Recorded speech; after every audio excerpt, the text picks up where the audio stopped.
कार्तिक मास की कथा। एक नगर में एक ब्राह्मण दंपत्ति रहते थे। वे दोनों प्रतिदिन 7 कोस दूर गंगा और यमुना नदी में स्नान करने जाते थे। इतनी दूर जाने से ब्राह्मण की पत्नी थक जाती थी। एक दिन उसने अपने पति से कहा कि हमारा एक पुत्र होता तो कितना अच्छा रहता। पुत्र के बहू आती तो हमें घर वापस जाने पर खाना बना हुआ मिलता और बहू घर का काम भी कर देती। अपनी पत्नी की बातें सुनकर ब्राह्मण ने कहा कि तूने बात तो सही कही है, चल मैं तेरे लिए बहू ला ही देता हूँ। ब्राह्मण ने कहा कि एक पोटली में आटा डालकर कुछ मोहरे रख दे। ब्राह्मण के कहे अनुसार उसने पोटली बांधकर दे दी। पोटली लेकर ब्राह्मण चला गया।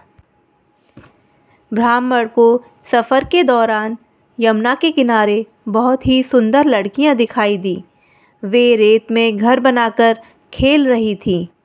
उसमें से एक लड़की ने कहा कि मैं अपना घर नहीं बिगाड़ूंगी, मुझे तो रहने के लिए ये घर चाहिए। लड़की की बात सुनकर ब्राह्मण मन ही मन सोचने लगा कि बहू बनाने के लिए यही लड़की उचित है। जब वह लड़की जाने लगी तो ब्राह्मण भी उसके पीछे पीछे उसके घर तक चला गया। वहाँ जाकर ब्राह्मण ने उस लड़की से कहा, बेटी, कार्तिक मास चल रहा है, इसलिए मैं किसी के घर का खाना नहीं खाता। मैं अपने साथ आटा लेकर आया हूँ। तुम अपनी माता से पूछो कि क्या वह मेरे लिए आटा छानकर 4 रोटी बना देंगी। यदि वह मेरा आटा छानकर रोटी बनाएंगी तो ही मैं रोटी खा लूँगा। लड़की ने जाकर अपनी माँ को ये सारी बातें बताई। माँ ने कहा, उचित है, जाकर ब्राह्मण देव से कह दो कि वह अपना आटा दे दें, मैं रोटी बना दूँगी। जब वह आटा छानने लगी तो आटे में से मोहरें निकली। वह सोचने लगी कि जिसके आटे में इतनी मोहरें हैं उसके घर में कितनी मोहरें होंगी। जब ब्राह्मण खाना खाने बैठा तो लड़की की माँ ने उस ब्राह्मण से पूछा, क्या आपका कोई लड़का है और क्या आप उस लड़के की सगाई करने जा रहे हो। यह सुनकर ब्राह्मण ने कहा, मेरा लड़का तो काशी में पढ़ने गया हुआ है, लेकिन यदि तुम कहो तो खाट कटोरे से विवाह करके तेरी बेटी को अपने साथ ले जाऊं। लड़की की माँ ने कहा, ठीक है ब्राह्मण देव। इस पर लड़की की माँ ने लड़की की खाट कटोरे से शादी करके ब्राह्मण के साथ भेज दिया। ब्राह्मण ने घर आकर कहा, रामू की माँ, दरवाज़ा खोलकर देख, मैं तेरे लिए बहू लेकर आया हूँ। ब्राह्मण की पत्नी भीतर से ही बोली, हमारे तो कोई बेटा बेटी नहीं है, तो बहू कहाँ से लाए। दुनिया ताने मारती थी, अब आप भी मारने लगे। ब्राह्मण ने कहा, तू दरवाज़ा खोल कर तो देख।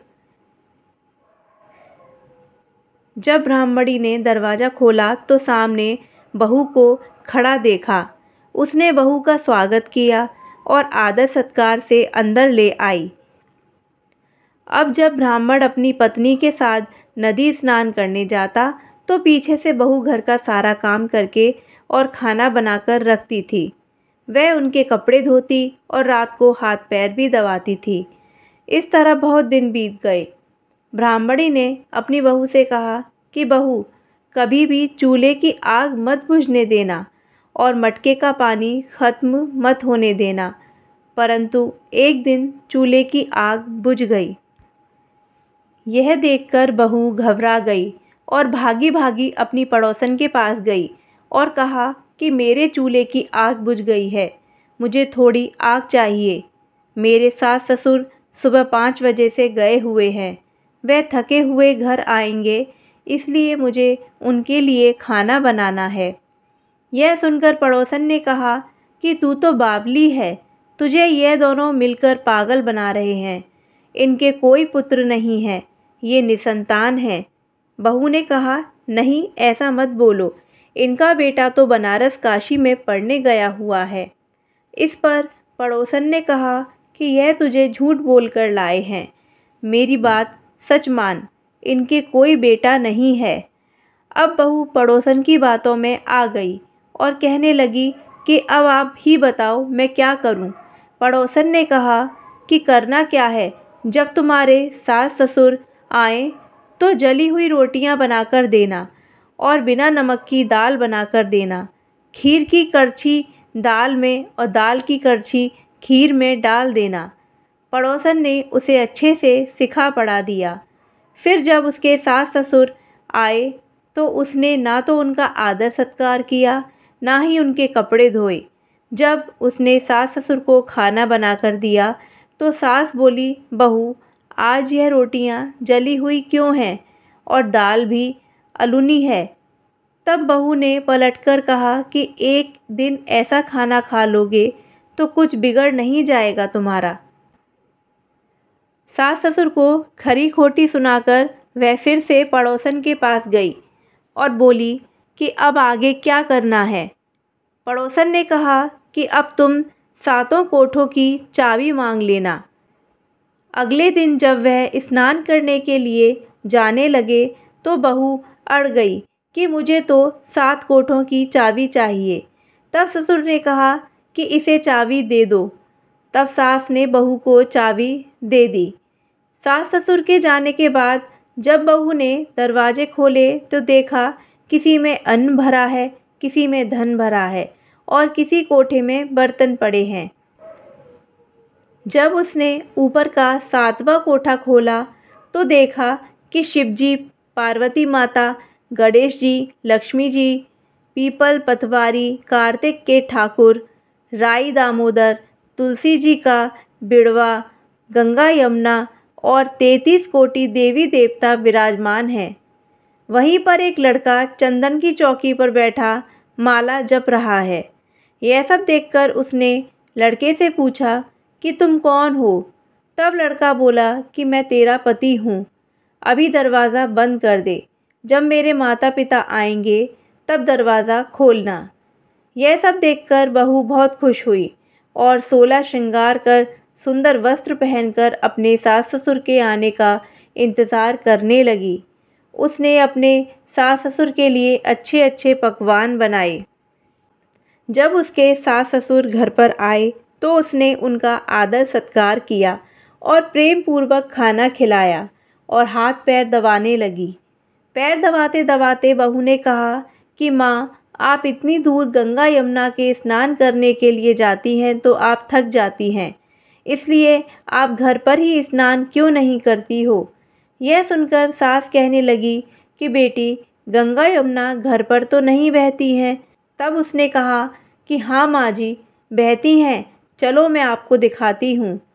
जब बहू ने 7वां कोठा खोलकर दिखाया तो उसमें शिवजी, पार्वती जी, गणेश जी, लक्ष्मी जी, पीपल पतवारी, कार्तिक के ठाकुर, राई दामोदर, तुलसी जी का बिड़वा, गंगा यमुना बह रही हैं और 33 कोटि देवी देवता विराजमान हैं। वही चौकी पर बैठा एक लड़का माला जप रहा है। माँ ने उसे देखकर कहा कि बेटा, तू कौन है। लड़का बोला, माँ मैं तेरा बेटा हूँ। तब ब्राह्मणी ने पूछा कि तू यहाँ कैसे आया।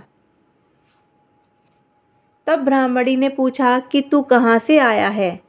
लड़के ने जवाब दिया कि मुझे कार्तिकेय ने भेजा है। माँ ने कहा, बेटा यह संसार कैसे मानेगा कि तू मेरा बेटा है। माँ ने कुछ विद्वान पंडितों से मदद मांगी। पंडितों ने कहा, इस पार बहू बेटा खड़े हो जाएं और उस पार माँ खड़ी हो जाए।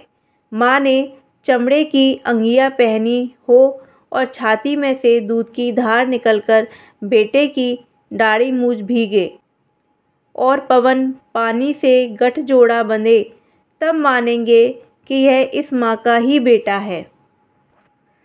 उसने ऐसा ही किया। चमड़े की अंगिया फट गई और छाती में से दूध की धार निकलकर बेटे की दाढ़ी मूछ भीग गई। पवन पानी से बहू बेटे का गठजोड़ बंध गया। यह सब देखकर ब्राह्मण और उसकी पत्नी की खुशी का ठिकाना ना रहा। तो यह थी कार्तिक मास की कथा।